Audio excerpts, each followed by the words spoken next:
Welcome to the Ontario Mortgage and Real Estate Insights podcast, your go-to source for the latest developments, trends, and regulatory changes in the industry. I'm your host, Steve Hamoan, here to provide you with insights sourced from reputable news outlets to help you stay informed and make well-informed decisions. This podcast is brought to you by Real Approved Inc., a trusted mortgage brokerage dedicated to helping Canadians achieve their home ownership dreams. Visit realapproved.ca to learn more about how their experienced team can assist you with your mortgage needs. Let's dive into today's episode. Today, we're looking at a critical issue facing Ontario's housing market, the affordability of homes and the role of development charges in this equation. A recent study commissioned by the Building Industry and Land Development Association, BILD, and the Ontario Home Builders Association, OHBA, underscores the need for modernization of Ontario's development charge system. This report was prepared by Kelleher Planning plus Economic Consulting and highlights the urgent need to revamp the current system to make housing more affordable. David Wilkes, President and Chief Executive Officer of BILD, points out that Ontario's development charge system, which has been in place for over 35 years, has led to a significant increase in municipal fees on new homes. In his view, this creates a substantial barrier to housing affordability. According to Wilkes, these charges can add anywhere from $100,000 to $150,000 to the cost of a single-family home across the Greater Toronto Area. The complexity of the system, coupled with the evolving needs of Ontarians, makes it imperative to modernize the legislation governing development charges. Development charges are crucial as they help offset the costs of infrastructure and municipal services necessary for new housing growth. These charges are calculated as per the Development Charges Act and are imposed on a per-unit basis by municipalities. Ultimately, these costs are added to the final price paid by new home buyers. While development charges play a vital role, the current framework needs adjustments to better serve the housing market and the broader community. The study titled "The State of Development Charges in Ontario" calls for extensive changes to the current model. It suggests reorienting the incidence of capital costs and lowering development charges without sacrificing the transparency and rigor of the existing system. Proposed changes include shifting water and sewer charges to a utility-funded model and adjusting how land values are incorporated into the rate-setting calculations. The study also recommends that only actual incurred land costs be funded by development charges, rather than projections of future land acquisition costs, which can often be overestimated. Furthermore, the study suggests updates to the Development Charges Act to enhance clarity and reduce legal conflicts. This includes standardizing certain elements to eliminate variability and subjectivity in estimating benefit to existing allocations, as well as aligning inputs used in setting rate caps with other municipal financial documents. Increased provincial oversight is also recommended to ensure a more streamlined and effective process. Scott Anderson, Chief Executive Officer of OHBA, emphasizes the need to incorporate best practices from other jurisdictions to simplify the system and make housing costs more manageable. The current system's complexity drives up housing costs, and a clearer, simpler framework is necessary to reduce confusion and legal disputes. By adopting efficient mechanisms from other regions, Ontario could lower development charges and improve housing affordability. The report highlights that since the 1997 version of the Development Charges Act, numerous legislative and regulatory changes have made the system more complex. This complexity poses challenges for stakeholders and contributes to rising home costs. In light of Ontario's high municipal costs on new homes, there is a significant opportunity to update the legislation, learning from other jurisdictions to right-size development charges and address affordability issues. Wilkes asserts that the development charge system is crucial for both legal and infrastructure support for housing. Given the current housing crisis and the high scale of development charges, it is clear that an update to the Development Charges Act is long overdue. This update should be approached with urgency to ensure it effectively addresses the needs of Ontario's housing market. Canadian real estate isn't getting much of a boost, despite lower rates and billions in stimulus measures. According to data from the Canadian Real Estate Association, the price of a typical home, also known as the composite benchmark, slipped lower in December. Even with declining rates, most provinces saw home prices decrease, and all but one province remained below their record highs. Ontario, in particular, is witnessing home prices fall further into correction territory. In December, Canadian real estate prices generally slipped across most provinces. The benchmark composite fell by 0.2%, or $1,500, to $705,600. Since the record high in March 2022, prices have dropped by 17.2%, equating to a $146,400 decrease. Only a few markets resisted this downward trend last month.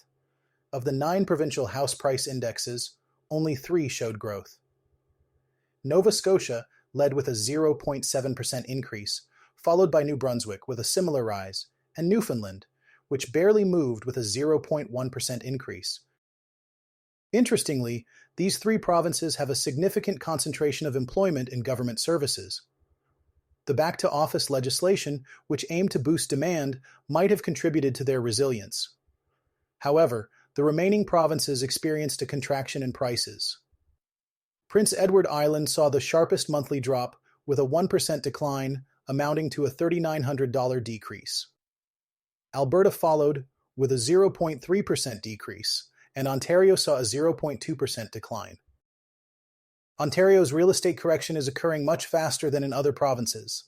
The benchmark price in Ontario fell to $859,600 in December, which is 20.6% below its record high, a $220,800 drop.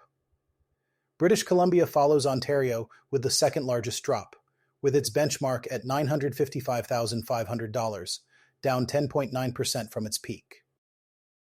Despite expectations that lower rates would normalize sales, Canadian real estate prices are losing steam before any significant recovery. Prices have remained largely resistant to declines, with the assumption that a normalization of rates would lead to a return to normal sales activity. However, this has not yet materialized, and with bond yields on the rise, the chances of a quick return to normalcy seem slim. In a significant development for the Canadian mortgage market, CMLS Group has introduced Aveo Flex 40, a new 40-year amortization mortgage product. This launch comes after CMLS's recent acquisition by Nesto, signaling a robust push to engage more actively with brokers and offer innovative solutions in a changing lending environment. The Aveo Flex 40 has been initially rolled out in Ontario, Alberta, and British Columbia, with plans to expand across the country soon.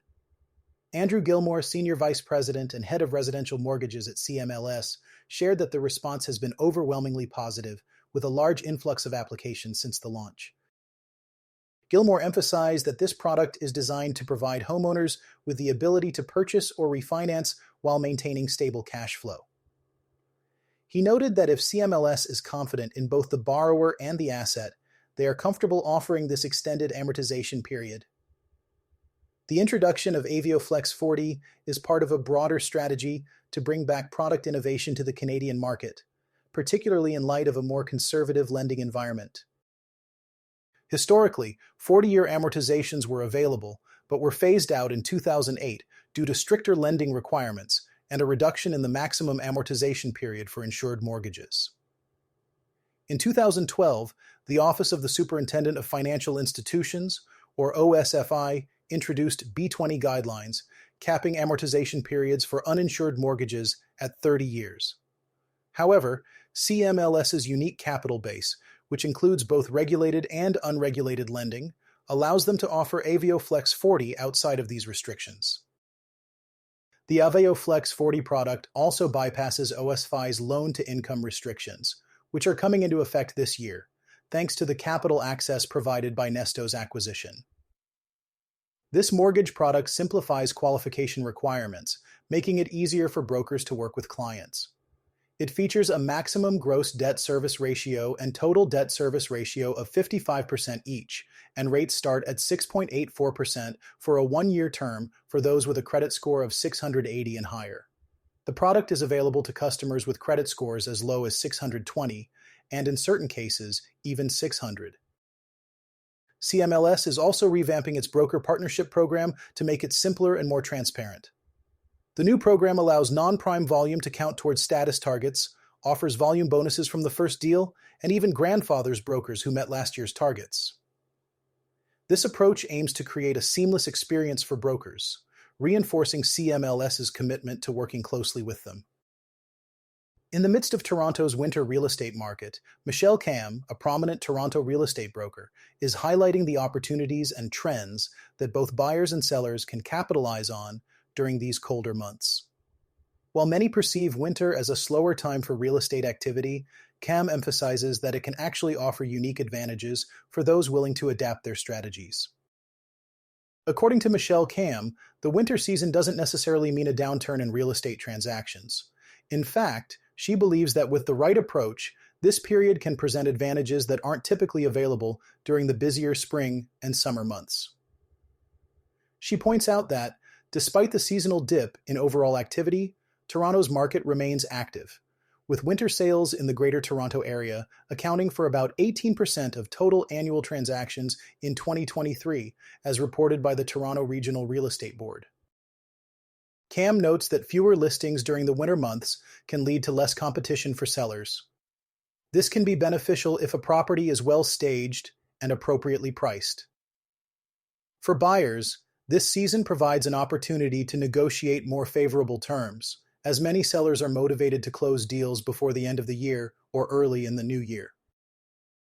Michelle Cam advises sellers who list during the winter to focus on creating a welcoming and cozy atmosphere in their homes. She suggests simple touches such as effective lighting, seasonal decor, and ensuring that walkways are clear to enhance the appeal of the property. An interesting shift in buyer behavior is also observed during the winter months. Cam points out that winter buyers tend to be more serious and focused, often operating on tight timelines and ready to make decisions. However, she encourages these buyers to be strategic and to look for signs of a property's resilience, such as insulation quality, heating performance, and potential issues like drafty windows or poor snow drainage. Cam also highlights the winter months as an excellent time for sellers to prepare their homes for the competitive spring market. Even if they aren't ready to list immediately, they can use this time to make upgrades, stage their property, and have professional photos taken to enhance their listing appeal when spring arrives.